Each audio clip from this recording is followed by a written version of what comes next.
I'm Rosemary Schmidt, and I'm an ESL teacher. I've been paid as an ESL teacher since 1978. I've taught at UNC Charlotte in the English Language Training Program and at Central Piedmont Community College. I teach mostly adults, but I've tutored small children and people as old as 65. So.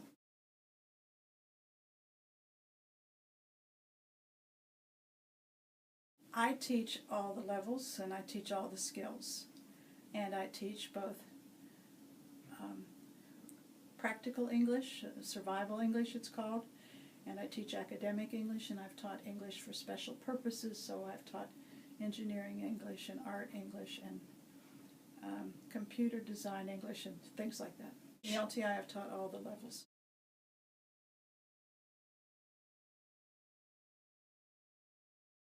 The differences are not so much by levels, because the levels are by their language ability for the most part, but the difference is in how long they have been studying English in their countries, and then how long they've been studying English in a country where they have to use English all day long.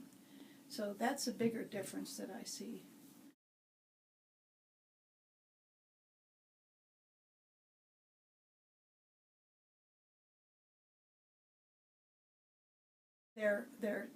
Their strengths are in two parts. One part is language strength, and the other part is academic style strength.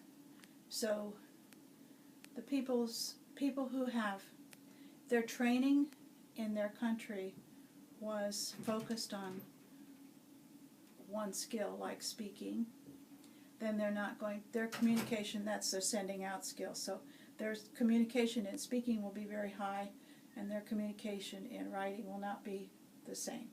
And then people from other countries, they're almost unintelligible in their speaking, but their writing is better. So it's that's that kind of background. There's also how used they are to things that are American in a classroom. So if they've been in a classroom where no one was allowed to ask questions, then they don't ask questions in the United States.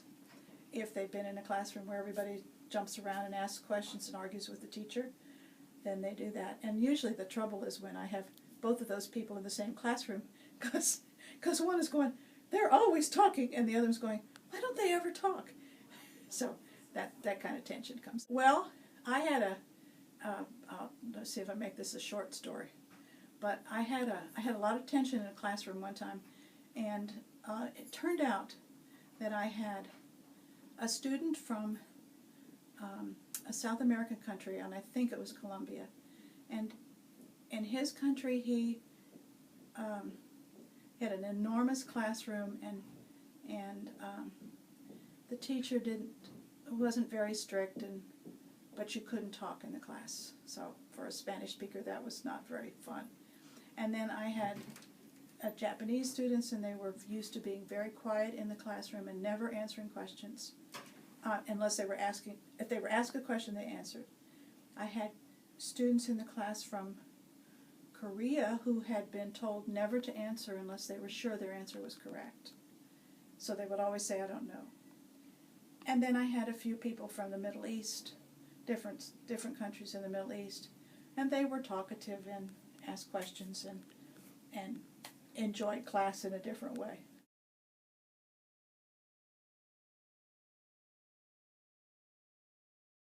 Well, I started when I was in college being friends with international people. Well, I had friends when I was a child, but in college I was a real close friend with some international people, and that's ever since. And I graduated from college 50 years ago, so that's my experience. Okay. And I lived overseas for 5 years too.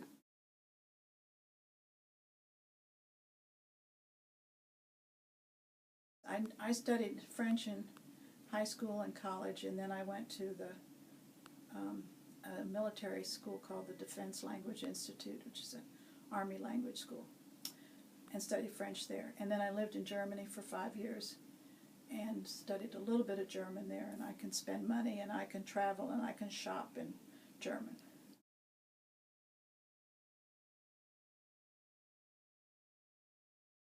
The word in Arabic that means God willing, inshallah. And I've learned a word that I learned from my children first, which is baka, which means fool or stupid idiot in Japanese. Those are two very useful words.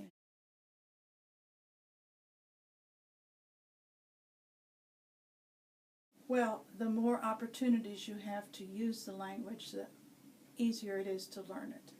So either study in school, and the school helps you create an environment, so you're like overseas in another country, and the school does all the things that it can do to help you learn English. If you're in a country where English, if it's English, is the language, is get out and speak English and try things and experiment and make mistakes and laugh at your mistakes and learn from them and just keep going. It's my honor and my pleasure to represent my class in such a great moment in my life. I'm currently a student at UNCC, so it's my great chance and the first step toward achieving my objective. Special thanks to the ALTI Administration Office, my teachers, and my friends. It was a great experience. I hope you all pass the TOEFL tomorrow. Relax, ignore your frustrations, and sleep early. Do your best, and I wish you more success in your life. Thank you for listening.